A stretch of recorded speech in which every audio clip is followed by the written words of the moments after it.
Hello विद्यार्थी। कैसे हैं आप लोग? आई होप अच्छे होंगे। तो आज हम मैथ और रीजनिंग सीरीज का प्रीवियस ईयर क्वेश्चन का लेके आए 17th एग्जाम में। जो री एग्जाम हुआ था उसके मैथ और रीजनिंग का क्वेश्चन आंसर। तो देखते हैं क्या क्या आया था इसमें। चलिए, पहला सवाल है, इस सीरीज में मिसिंग की जगह पे क्या है? क्वेश्चन मार्क है जो उसके जगह पे क्या है। तो सबसे पहले हम देखते हैं कि क्या सीरीज ये कैसे बन रहा है, उसको लिखते हैं। 117, 98, 80, 64 और यहाँ पे है क्वेश्चन मार्क और 42। तो अगर हम इससे इसको घटाते हैं तो ये आएगा 19। फिर इससे अगर इसको घटाते हैं तो यहाँ पे आता है ये 18। जब इससे इसको घटाते हैं तब ये आता है 16। उसी तरीके से कितना इसमें घटाएंगे वो देखना है। अब ये घटाने का सिलसिला 19, 18, 16, यहाँ एक का डिफरेंस है, यहाँ दो का डिफरेंस है। तो यहाँ पे देखते हैं 19 और 18 के बीच में कितने डिफरेंस है? एक का। 18 से 16 के बीच में कितने डिफरेंस है? दो का। तो अगला जो होगा वो 16 और आगे जितना माइनस होगा इसमें उसका डिफरेंस होना चाहिए 3। तब सीरीज हमारा बैठ जाएगा। तो देखते हैं, तो 16 के बाद इसमें 64 में से अगर 13 घटाते हैं तो 64 में से हम अगर जो 13 घटाते हैं तो आएगा 51। तो मिसिंग की जगह पे हमारा क्या आएगा? 51। और उसी तरीके से 51 में फिर 42 को घटाते हैं तब आएगा 9। तो और 13 में 9 को घटाएंगे तो कितना आएगा? 4। तो इधर से 1 2 3 4 का सीरीज आ रहा है और इधर से 19 18 16 13 9। मतलब जितना बढ़ा रहे हैं तो उसके बीच की जो डिफरेंसेज हैं 1 2 3 4 सीरीज में आ रहा है। तो सही आंसर इसका है 51। चल, अगला देखते हैं। 2 और 3 बजे के बीच किस समय एक घड़ी की सुइयां साथ साथ होगी? तो अगर हम बात करते हैं इस तरह के क्वेश्चन बनाने के लिए तो इसका एक फॉर्मूला होता है जो आप सभी लोग याद कर लीजिए। थीटा बराबर 30h माइनस 11/2m। जहां पे थीटा दो आवर और मिनट की सुई के बीच की एंगल है, और आवर घंटे वाला और एम मिनट वाला। तो यहाँ पे कह रहा है दोनों घड़ी की सुइयां साथ साथ होगी, मतलब थीटा का वैल्यू 0 होगा। ठीक है।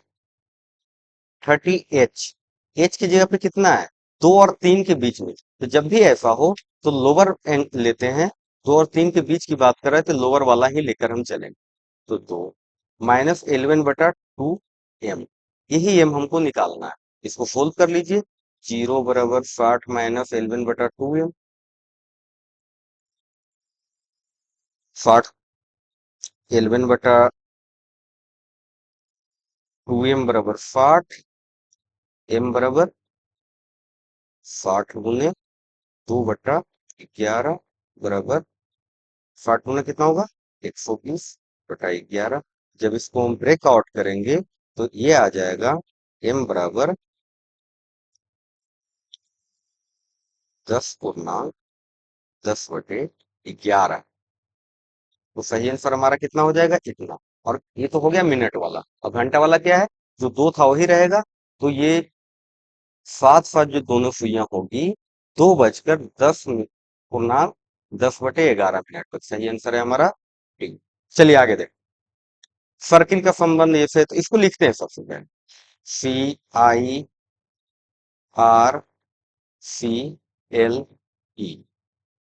सर्किल का संबंध किससे है? रिकल से। RICEL।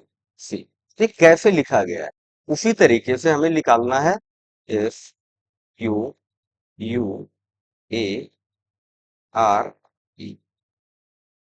तो इसको देखते हैं कैसे लिखा गया। अगर यहाँ पे देखें कि ये सी को यहाँ ले आया गया है और इसको ऐसे और आई को ऐसे गिरा, फिर इस सी को यहाँ, इस ई को यहाँ और एल को ऐसे। उसी तरीके से इसको अगर लेंगे तो यू की लिखेंगे यहाँ यू और एस लिखाया गया है। क्यू क्या होगा, एक रह जाएगा। उसी तरीके से ई को लिखेंगे यहाँ, ए को लिखेंगे यहाँ, और आर रह जाएगा। तो Q, U Q S E R A, U Q S E R A, तो सही आंसर है ए। चलिए अगला देखते हैं। मोटरसाइकिल का संबंध बैटरी से उसी प्रकार जिस प्रकार जीवन का संबंध। अब देखिए, मोटरसाइकिल का संबंध बैटरी से है। बैटरी अगर रहता है तो इजी वे में हमारा मोटरसाइकिल चालू हो जाता है। तो मोटरसाइकिल को चालू करने के लिए जो मेन उसकी प्राइमरी चीज है चालू करने के लिए, वो बैटरी है। ठीक है। उसी प्रकार जीवन का संबंध, जीवन का संबंध हमारा पृथ्वी से है, कि हमें ज्यादा जरूरी की चीजें जो है हम सब कुछ पृथ्वी से ही लेते हैं। ठीक है। तो इसका सही आंसर क्या हो जाएगा, पृथ्वी। अगला देखते हैं। राज एक बिंदु एक्स से बाई की तरफ 80 मीटर सीधी दूरी तय करता है। कोई दिशा नहीं दिया हुआ है, तो सबसे पहले राज को यहाँ पे माने कि एक्स है, और एक्स से बाई की तरफ राज कितना चलता है, 80 मीटर। ठीक है। दाएं मोड़कर 50 मीटर चलता है। जब ये राज यहाँ पे है, सीधी चला है कहीं से भी, कोई बताया नहीं किस दिशा में चला है, लेकिन जिस दिशा में भी अभी हम लेंगे, वहां से राज अगर जो दाएं मुड़ेगा वो कितना चलता है, 50 मीटर। तो राज को दाएं मुड़ाइए और 50 मीटर राज। ठीक है। पुनः दाएं मुड़कर 70 मीटर चलता है। जब यहाँ पे यह है फिर से दाएं मुड़ेगा, तो इसका दाएं ये होगा, और यहाँ तक कितना चलता है ये, 70 मीटर। ठीक है। अंत में दाएं मुड़ के 50 मीटर चलता है। फिर ये यहाँ से दाएं मुड़ता है, कितना चलता है, 50 मीटर। तो पूछ रहा है प्रारंभिक बिंदु से कितनी दूरी पे है, तो प्रारंभिक बिंदु कितना, यहाँ, और ये, तो यहाँ से यहाँ ये 70 है, तो ये भी 70 हो जाएगा। और यहाँ से यहाँ तक टोटल कितना है, 80, और यहाँ से यहाँ हो गया 70। 80 में से 70 चल जाएगा, तो ये दूरी कितना बचेगा, 10। तो ये 10 मीटर की दूरी पे है प्रारंभिक से। चलिए अगला देखते हैं। एक पंक्ति में कुर्सियां हैं, पी का स्थान मध्य में है, और दाईं ओर से गिनती करने पे 12। इस तरीके के बनाने का सबसे आसान तरीका, कितने कुर्सियां हैं, 15, ज्यादा तो है ही नहीं। सबसे पहले हम 15 कुर्सी लगा लें। 1, 2, 3, 4, 5, 6, 7, 8, 9, 10, 11, 12, 13, 14, 15। तो ये 15 कुर्सी लग गया, ये पहला कुर्सी है, और ये 15वां कुर्सी हो गया। अब ये पूछ क्या रहा है, पी का स्थान मध्य में है, मतलब बीच में। 1, 2, 3, 4, 5, 6, 7, 8, तो 8वां बीच में होगा, दोनों तरफ से। कौन सा स्थान पे है, 8वां, इधर से भी 7, इधर से भी 7। क्यों 12वें स्थान पे, दाईं ओर से गिनती करने पे। यहां से गिनती करने करने पे क्यों कहा है 12वें स्थान पे, तो 1, 2, 3, 4, 5, 6, 7, 8, 9, 10, 11, 12। तो क्यों कहाँ पे है, यहाँ पे। कौन से स्थान पे, दाईं ओर से 12, दाईं से 12वें पे। ठीक है। अब पी और क्यू के बीच कितनी कुर्सियां हैं, तो पी और क्यू के बीच में कितनी कुर्सियां हैं, 1, 2, 3। तो पी और क्यू के बीच कितनी कुर्सियां हैं, 3 कुर्सियां हैं। सही आंसर सी। चलिए इस क्वेश्चन को देखते हैं। जनवरी 2008 को मंगलवार है, तो 1 जनवरी 2009 को कौन सा सप्ताह होगा। देखिए, इस तरीके को क्वेश्चन बनाने के लिए सबसे पहले क्या है, ये लीप ईयर है, पूरा पूरा कट है। अगला जो आ रहा है, तो ऐसे में दो ऐड कर देंगे, दो नए दिन ऐड कर देंगे, तो ये हमें करेक्ट मिल जाए। अगर पीछे हमें जाना होता, सेम डेट में, कि 1 जनवरी 2007 को क्या होगा, तो एक घटा दो। लेकिन आगे कर रहा है तो हम दो ऐड करेंगे। तो 1 जनवरी 2008 को मंगलवार है, तो 1 जनवरी 2009 को क्या, तो ऐसे में क्या हमने बताया कि दो ऐड कर देंगे, तो सेम डेट है, तो अगर सेम डेट है, लीप ईयर है, तो हम ऐड कर देंगे।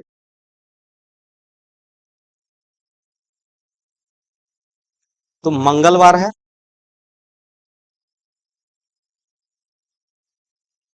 दो ऐड कर देंगे, तो ये हो गया बुधवार और बृहस्पतिवार।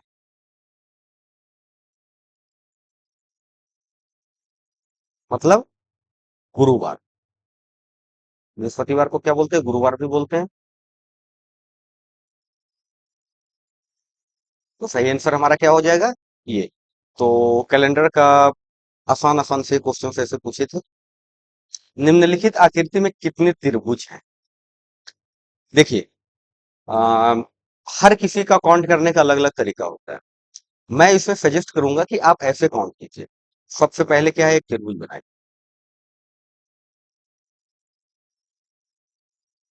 कितने त्रिभुज बने, ये सबसे बड़ा वाला त्रिभुज बना लिया सबसे पहले। तो ये बना एक त्रिभुज। इसके बाद प्लस कर दीजिए। इसके बाद एक लाइन को खींचिए। कौन सी लाइन, ये लाइन को खींचिए, किसी भी लाइन। अब आप देखिए कि ये लाइन खींचने के बाद कितने नए त्रिभुज बने हैं, जो पहले वाले बनाए थे उससे छोड़ो। तो यहाँ पे दो बन गए। एक ये, एक ये, एक ये और एक ये। तो दो त्रिभुज यहाँ पे बने, तो प्लस दो कर दीजिए। अगला ये लाइन खींचिए। जब आप ये लाइन खींचिएगा तो देखिए पूरे में इम्पैक्ट कितना होता है। जब आप ये लाइन खींचिए, खींचे, तो देखिए कितना त्रिभुज नए बन गए। एक त्रिभुज तो ये सबसे बड़ा वाला बन गया, और एक उसी तरीके से इधर वाला बड़ा वाला त्रिभुज बन गया। तो ये दो त्रिभुज तो ये हो गए। उसके बाद देखिए, दो त्रिभुज के बाद, बड़े वाले दो त्रिभुज के बाद एक तीसरा त्रिभुज छोटा वाला ये बना। एक चौथा त्रिभुज छोटा वाला ये बना। पांचवा त्रिभुज छोटा वाला ये बना। तो टोटल एक लाइन इस इम्पैक्ट का कितना हुआ, पांच नए त्रिभुज। ठीक है। अब आगे इस लाइन को खींचिए। अब आगे इस लाइन को खींचिए। अब देखिए नए त्रिभुज कितने बने। इम्पैक्ट देखिए कहाँ कहाँ जा रहा है। ये नए त्रिभुज सबसे पहले तो ये बन गया, एक ये बना, दो।